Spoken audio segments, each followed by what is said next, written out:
शोहर अपनी बीवी से जिस्म फरोशी करवाता रहा। 15 साल लड़की को प्यार के चुंगल में फंसाया, लड़की को घर वालों के खिलाफ करके घर से भगाया, शादी करके अपनी बीवी बनाया और फिर शादी के कुछ दिनों बाद ही बीवी को जिस्म फरोशी के लिए जिस्म फरोशी के अड्डे पर बिठाया। पैसों के एवज शोहर बेचता रहा बीवी को जिस्म फरोशी के अड्डों पर, जहां रोजाना 6 से 7 लोग करते दरिंदगी 15 साल लड़की पर। कम उम्र लड़कियों के साथ शादी करके उन्हें जिस्म फरोशी पर मजबूर करने वाला गैंग हुआ किस तरह बेनकाब। जिस्म फरोशी के अड्डे से भाग कर आने वाली लड़की ने किए होश रुबा इंकशाफात। इस वक्त जी हमारे साथ मौजूद हैं एडवोकेट एहसन अब्बास, जिन्होंने उस मजलूम लड़की की कानूनी तौर पर भी बहुत मदद की और उसके अलावा फिर उसको वहाँ से निकलवाने भी पुलिस के साथ मिलकर उन्होंने काफ़ी एफर्ट किए। उनसे हम बात करते हैं इस सारे मामले के हवाले से कि ये 15-16 साल लड़की जो है, हम उसका नाम तो नहीं लेंगे लेकिन जाहिर है उसके एज के हवाले से हम बात कर सकते हैं, ये किस तरह उस शख्स के चुंगल में फंसी जिसने शादी करके उसको फिर जो है जिस्म फरोशी के अड्डे पर बेच दिया या उससे जिस्म फरोशी करवा दिया। जी एहसन अब्बास साहब, बताइएगा कि सारा मामला था कि आपको कैसे इत्तला मिली, क्या हुआ इस लड़की के साथ? बिस्मिल्लाहिर्रहमानिर्रहीम।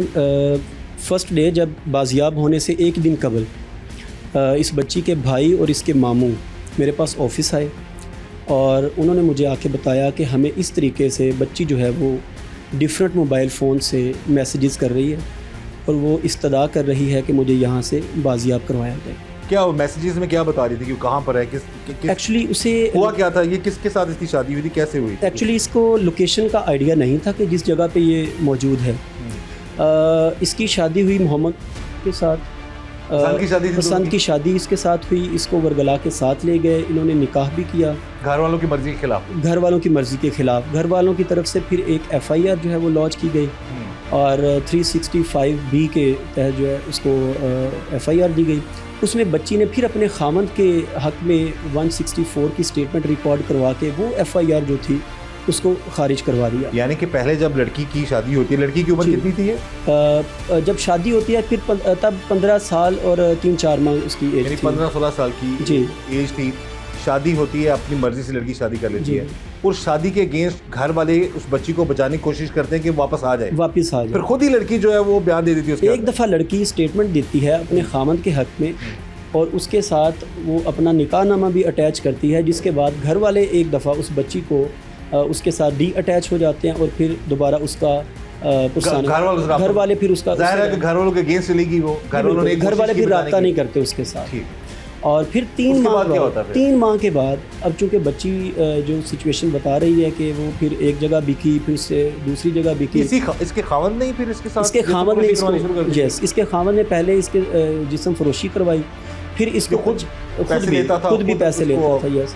और फिर इसने 50,000 रुपये में इसको एक जगह पे सेल किया। जहाँ सेल किया वो भी जिस्म फरोशी का अड्डा था। जिस्म फरोशी का अड्डा था। फिर वहाँ से एक सेकंड जगह पे ये 32,000 रुपये में सेल होके वहाँ पे आ जाती है और फिर रूटीन में आए जो कस्टमर्स थे उनके मोबाइल फ़ोन से ये मैसेजेस करती थी अपने भाई।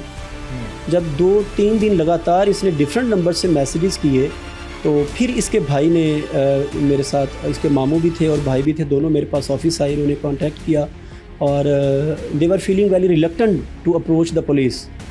और मैंने फिर वहाँ पे मैंने कहा इसको कंफर्म करते हैं मज़ीद। फिर हमने एक बंदे को मैनेज किया। अच्छा। उसको पैसे दे के भेजा वो पहले कस्टमर के दिए हुए एड्रेस पे, ताकि पता लग जाए कि ये किस थाना की लोकेशन में है और वाक़ईतन वहाँ पे लड़की है या नहीं है। फिर वो जो लड़का था वो वहाँ पे गया, उसने फिर वीडियो कॉल पे हमारी बात करवाई और फिर ये कंफर्म हो गया कि ये बच्ची वही है जो इस लड़के की सिस्टर है। और एक दूसरा ये कि उस घर की जो लोकेशन है वो भी वेरीफाई हो गई।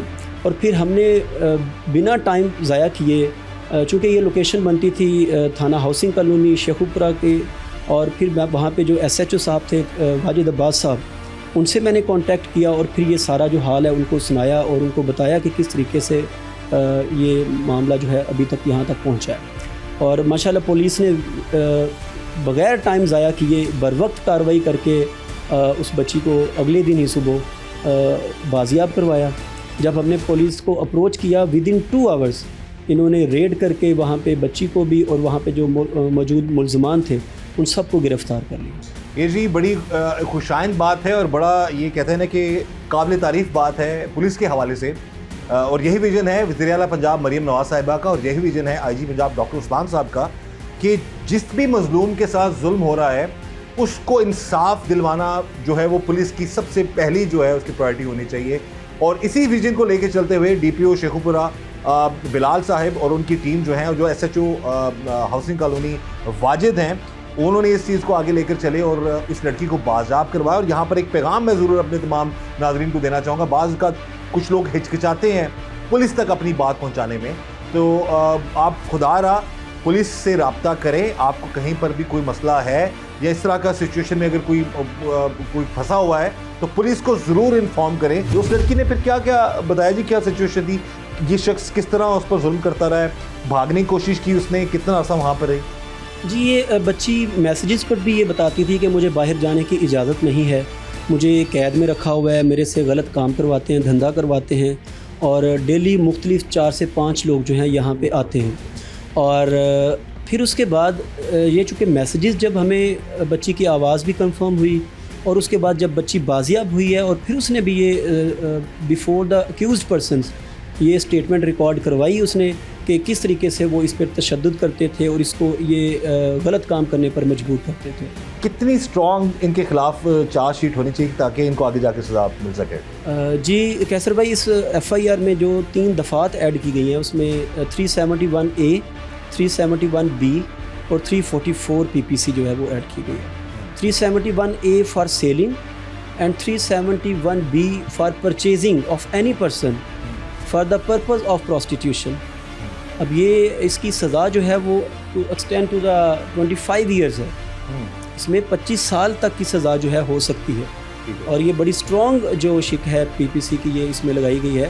ساتھ میں 344 جو ہے رانگ فل کنفائنمنٹ جو ہے یہ بھی ایڈ ہے اس میں، اور جس طریقے سے پولیس نے اس کو تفتیش کیا ہے اور اس میں شواہد اکٹھے کیے ہیں اور سارا کیس تیار کر کے کورٹ کی طرف جو ہے اس کو سینڈ کیا ہے، ہوپ سو انشاءاللہ تعالیٰ کہ اس طرح کے کام کرنے والے لوگوں کی جو ہے وہ حوصلہ شکنی ہوگی۔